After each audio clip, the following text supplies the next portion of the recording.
lorsque l'on se lance dans un métier, il faut l'aimer.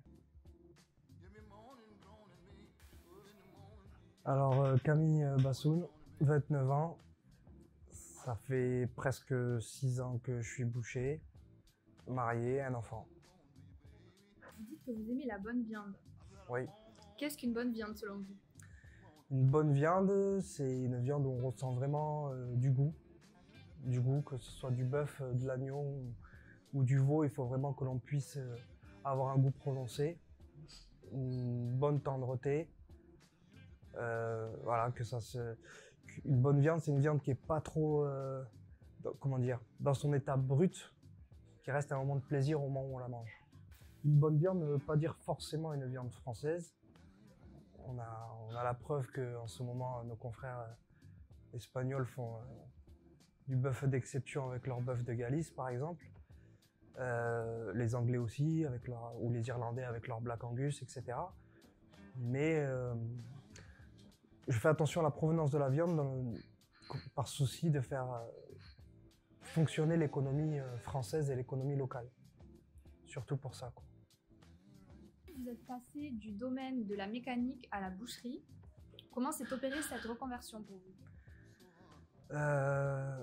Alors, à la fin de mes études, il fallait que je commence à me projeter dans le milieu professionnel.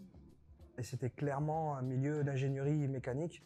C'était travailler dans un bureau qui me refroidissait et je me projetais pas du tout dans ce cadre-là.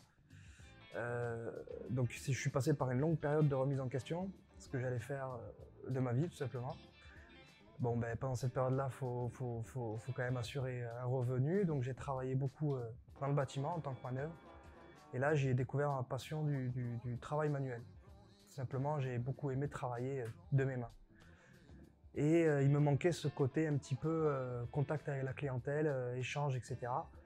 Et l'artisanat, justement, regroupait aussi bien le travail manuel, la préparation d'un produit et la vente auprès du client. J'ai essayé par un stage d'initiation la boucherie. Et là de suite, j'en suis tombé amoureux, quoi, de suite. Donc, je suis reparti dans un cursus CAP, plus titre d'entrepreneur, et 6 ans plus tard, me voilà, quoi. Que pensez-vous de la qualité dans le halal aujourd'hui? Le halal souffre de personnes passionnées par le métier. Le halal souffre de personnes diplômées qui font ça parce qu'ils aiment ça. Et du coup, ben, ça se ressent plus ou moins dans leur implication au niveau du savoir-faire artisanal et ça va de la provenance des viandes aux morceaux, aux steaks servis aux clients, quoi. Dans tout ce que ça comprend. On a vraiment un manque de personnes diplômées et passionnées en halal.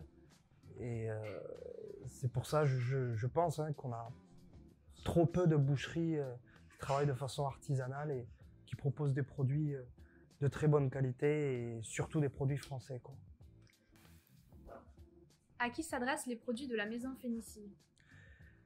Aux personnes qui veulent manger de la viande française, aux personnes qui sont à la recherche de nouvelles saveurs, avec mon rayon traiteur par exemple, et aux personnes qui veulent être conseillées par un boucher passionné.